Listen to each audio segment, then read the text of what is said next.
começando mais um podcast, A Voz do Interior. Olá, meu povo! Me chamo José Simões, professor de filosofia, e estamos começando mais um podcast, A Voz do Interior. Sejam todos bem-vindos, ajude a gente a divulgar esse trabalho, um trabalho que busca ajudar as pessoas a entender um pouco de filosofia de uma forma mais simplificada, e é que isso é possível, né? E trabalhar esse conteúdo dentro da sua própria vida e melhorar a sua condição, melhorar a sua forma de enxergar, ou quem sabe reafirmar a forma que você já enxerga. Então, nós estamos no nosso terceiro episódio, no episódio que nós vamos tratar sobre filósofos pré-socráticos. Então vamos lá. Os filósofos pré-socráticos. Por que, professor José Simões, desse termo pré-socrático? O pré vem de antes, e socrático se refere a Sócrates, considerado um dos principais pensadores da história da filosofia.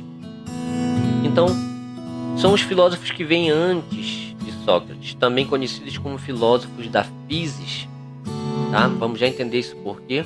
Então, se nós lembrarmos do nosso último podcast, você vai entender que a mitologia grega ela explicava o universo através da cosmogonia. Cosmos significa universo e gonos, gênese, nascimento. A cosmogonia dá sentido a tudo que existe através da ideia de nascimento a partir de uma relação sexual entre os deuses. E enquanto que os filósofos criaram ou deram origem ao surgimento daquilo que nós vamos entender como cosmologia. O cosmos significa universo, mais uma vez, e logia vem de estudo, razão, de lógica, argumentação. E aí, algumas mentes, não ficando satisfeitas com a forma que a mitologia explicava a realidade, buscaram então uma outra forma, já agora uma forma mais, nós podemos dizer, mais racional, ou que faz uso da lógica racional, né, com argumentação, com contestação, tá? Então, eram chamados de filósofos físicos porque buscavam explicar esse cosmo a partir dos sinais também que viam na natureza. As leis, as regras do universo lhes causavam certa curiosidade, né? Aliás, curiosidade é algo que me parece que está faltando nos nossos dias, né? Antigamente nós éramos mais curiosos. A criança mesmo, quando no seu dia a dia pergunta: por que disso, pai? Por que disso, mãe? Infelizmente, quando a gente adentra na escola, me parece que a gente é educado para não perguntar mais e só dar respostas, né? Eu acho que essa frase até eu escutei do Mário Sérgio Cortella, filósofo brasileiro. Então, dentre os filósofos, nós temos aquele que é considerado o primeiro filósofo, chamado de Tales de Mileto, né? Vivia em Mileto, na região da Jônia. Viveu ali por volta dos anos 624 a 548, mais ou menos, antes de Cristo. E ele acreditava, então, que o princípio, o elemento fundamental de todas as coisas era a água. A essência de todas as coisas. Então, uma coisa fundamental aqui é que todos esses primeiros filósofos, eles vão buscar aquilo que nós chamamos de arqué. Tá? Em alguns livros está escrito arché, né? Então esse arqué é o princípio fundamental de todas as coisas. Princípio, tá? Um elemento, um valor, algo que vem de início, algo que é fundamental, né? Então, princípio fundamental, algo que é necessário, que sem ele as coisas deixariam de existir. Então, o princípio de todas as coisas, necessário de todas as coisas, aquilo que é a substância, aquilo que é mais essencial de todas as coisas. Então, para ele era água. Você olha para o seu corpo, se você corre um pouquinho, você começa perceber que a água vai brotando nos teus poros. Se você não se hidrata, você morre.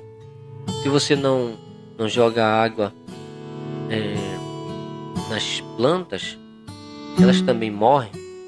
Então a água passa a ser percebida como algo que é fundamental na vida do ser humano e do cosmos. Então por isso ele coloca que tudo é água, né? Para Tales, a água então é o princípio fundamental de todas as coisas. Um segundo pensador que nós temos aqui é o Anaximandro, também de Mileto. Também foi discípulo de Tales. Vive ali por volta de 610 a 547 a.C. E para ele o princípio de tudo estava no elemento denominado de ápeiron, uma espécie de matéria indefinida, infinita. E ele diz: de onde as coisas têm seu nascimento, ali também devem ir ao fundo, segundo a necessidade, pois têm de pagar penitência e de ser julgadas por suas injustiças conforme a ordem do seu tempo. Então o ápeiron seria algo indefinido, algo infinito, mas que existe e que deu origem a todas as coisas. Temos o Anaxímenes de Mileto também, discípulo de Anaximandro. Nasceu ali por volta de 588 a 524. E para ele o elemento primordial seria o ar. E ele diz: como nossa alma, que é ar, nos mantém unidos, assim um espírito e o ar mantém unido também o mundo inteiro. Espírito e ar significam a mesma coisa. E o próximo chama-se Heráclito de Éfeso, também concebido como o pai da dialética. Viveu entre 540 e 476 a.C. Nasceu em Éfeso e explorou a ideia do devir, da fluidez das coisas. Devir significa o fluir das coisas. Tudo está em transformação constante, contínua. Para ele, o princípio de todas as coisas estava contido no elemento fogo. E ele diz: nada é permanente, exceto a mudança. Bonito, né? Então, tudo muda. A mudança é a única coisa que permanece. E ele vai dizer que não é possível banhar-se 2 vezes nas águas de um rio. Porque no momento que você entra no igarapé, por exemplo, água corrente, você mergulha e você sai para fazer um lanche, por exemplo, ou comer. Então aquela água que te banhou seguiu o seu curso.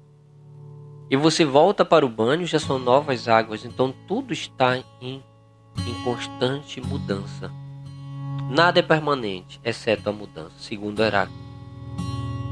E aí nós temos Pitágoras de Samos.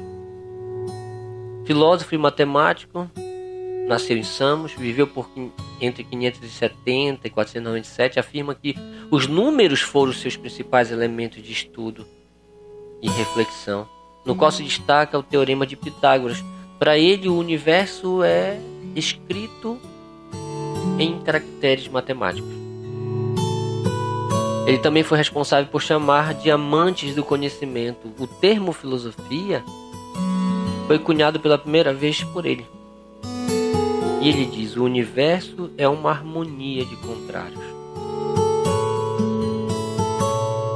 Nós temos muitos outros. Vamos passando aqui. Parmênides de Eleia, discípulo de Xenófanes, viveu entre 530 e 460. Focou nos conceitos de aletheia e doxa, onde o primeiro significa a luz da verdade e o segundo é relativo à opinião. Mas uma das características fundamentais da sua filosofia foi trabalhar uma teoria da identidade.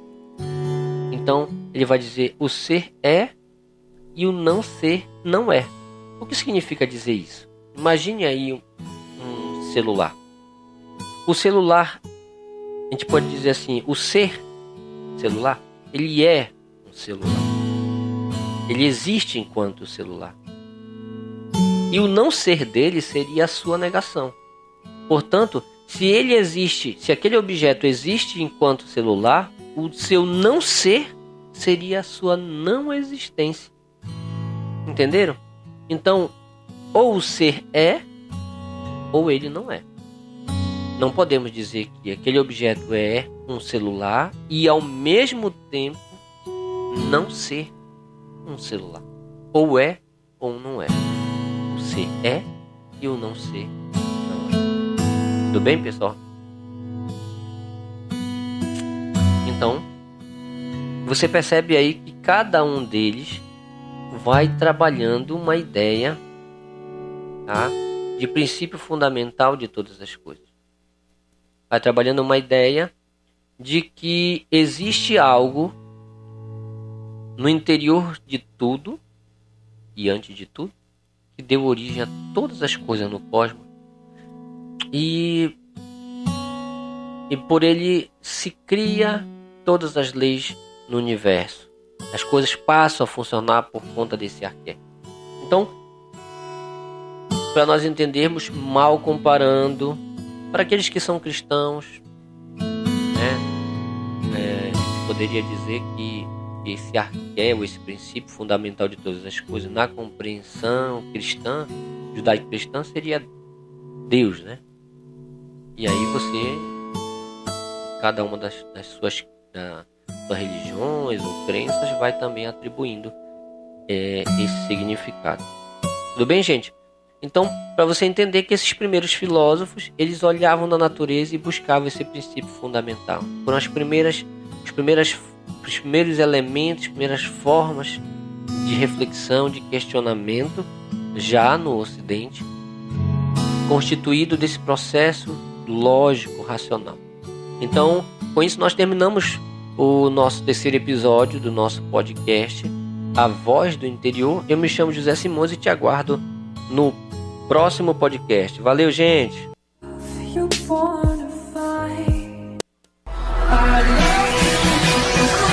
Termina aqui mais um podcast, A Voz do Interior.